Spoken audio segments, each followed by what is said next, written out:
Toronto police learned from the media about an alleged sexual assault involving students of a prestigious private school, an officer said on Thursday.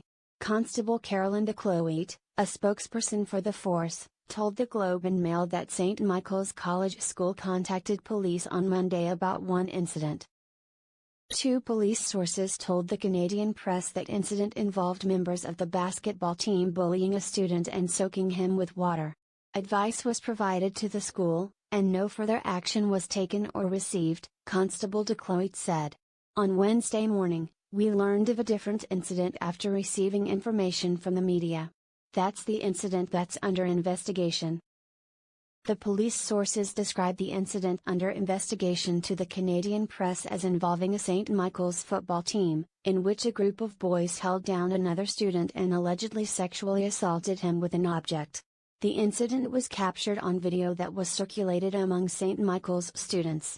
The school has confirmed the rest of the junior football season is cancelled. Police have said the video meets the definition of child pornography, and anyone who has it must delete it. The school told parents in a letter on Wednesday it had involved authorities after learning about two very serious incidents. The administration was informed about these incidents on Monday of this week and immediately began an internal investigation that included informing police and meeting individually with the students involved and their parents, wrote Greg Reeves, principal of the Midtown Boys School.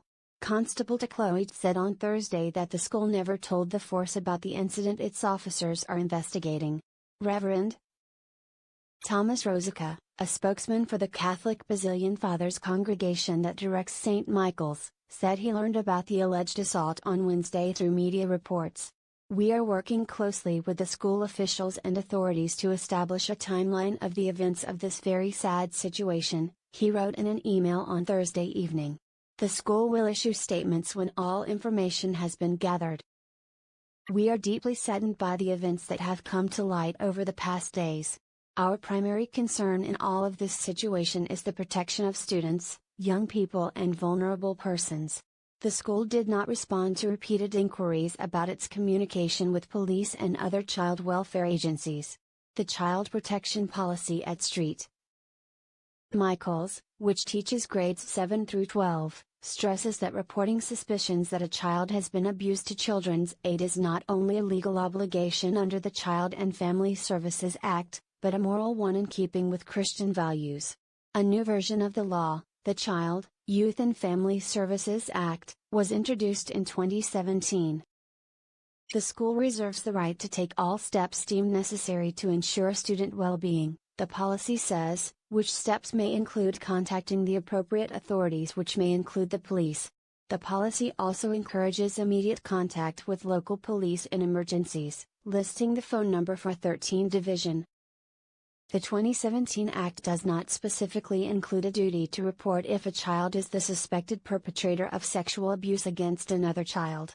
The duty applies when someone learns that another person caring for a child knows, or should know, of the possibility of sexual abuse but fails to protect them.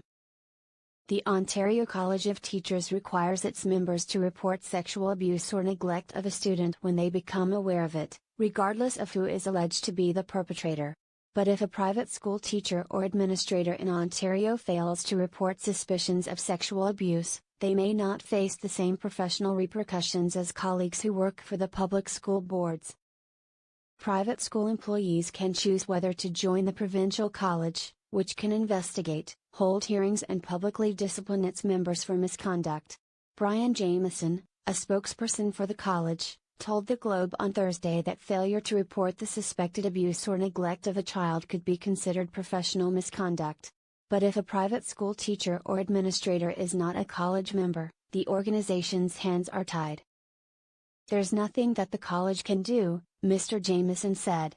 The independent schools themselves are responsible for the hiring and the policing, if you will, of their employees. Such schools, he added, are essentially private businesses. Police say they are focusing on their investigation and the well-being of the victim. As we go forward, we need to look at all the aspects of this, Constable de Kloet said on Thursday. She also confirmed a threat had been made against the school. In a letter to parents on Thursday, The school said police officers were on site because of greater attention on the school.